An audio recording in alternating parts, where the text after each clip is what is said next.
All right, so we were about to go to sleep, but the response to that Rod Wheeler preview upload was so intense we had to come back for a minute.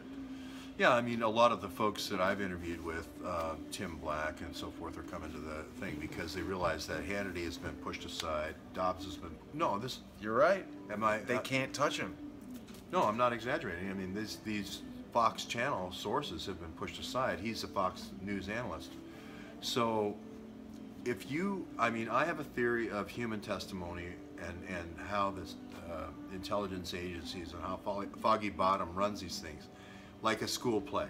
Yeah. So what I call school play means I throw aside all human testimony as worthless because it can all be school play. And I look at what metadata, verifiable metadata, is left in this investigation. And there's only two things. Seth Rich's phone is in the possession of the FBI. And nobody has seen it. And Seth Rich's laptop is in the possession of the FBI. Everything else is human testimony which can be doctored. Okay, let's reveal something that Rod did say.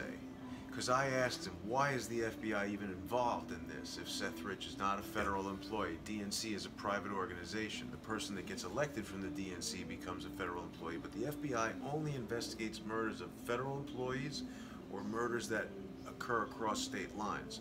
So I thought that was a huge problem. But Rod said that sometimes when the police need forensic investigations done, like computer data, etc., they do employ the FBI.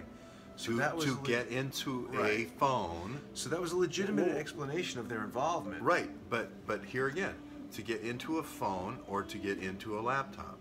Now, if it is two knuckleheads, as he called them, shooting someone at a botched robbery, why does the FBI go in for the laptop? Well, his explanation for that was that forensic investigations of things, sometimes the cops will, the regular police will employ the FBI. So that explained the FBI's involvement. But a simple robbery is happening over on W and Flagler. His house, I believe, is still up more close to Lou's Bar and Grill. But no matter where it is, why does the FBI go in and get the laptop? Yeah, why would they get it in the first place? Why would they go and get it? That's all we really know. Everything else is school play. You're right. We didn't ask him that. Why do they go and get the laptop? So yeah, the FBI involvement is still a little bit suspect. The only thing we know, metadata-wise, is the FBI goes and gets the cell phone, and goes and gets the laptop. And then they won't tell anybody other than... Everything else is school play. Yeah. Everything else is somebody saying, well, really, this is what happened. And then when somebody says, well, this is an inconsistency, then they say, well, he did sit on a park bench, and then and still more time. Oh, okay, well, maybe there was 2 or 3 park benches. I mean, this is all school play stuff. You know, what is it about that laptop that was so important? Now, if that somehow would lead to the killers of Seth Rich, you would think, like sometimes when, like I said, when Gabby Giffords was shot, you'd think you would have heard something about it. You had hourly press releases by the press saying here, you know, or searches, you know, when they lose somebody. Yeah. There's hourly updates, you know. Here's where there's been nothing. There's been nothing. So you're right. I thought he answered it very well, but we're actually still... Do you want to break the other...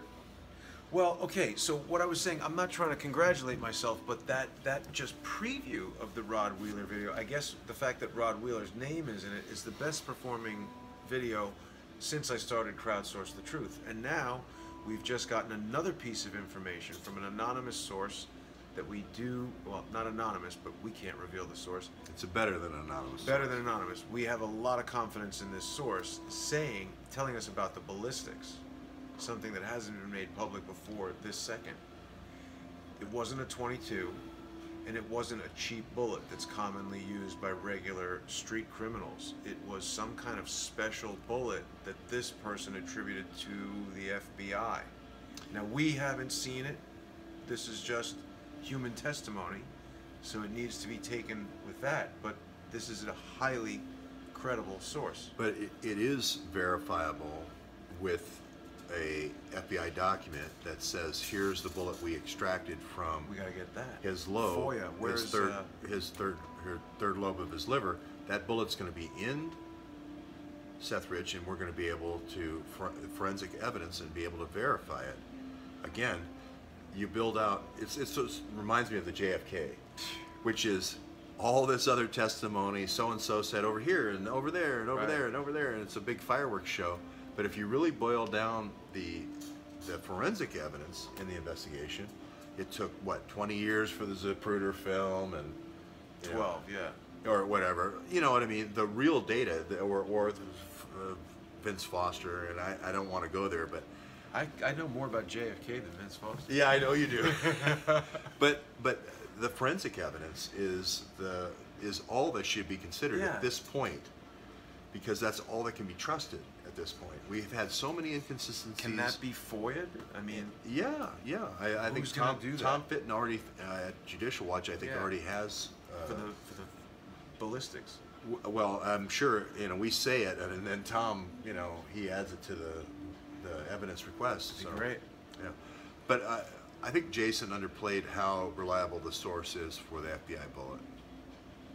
But we'll leave it at that.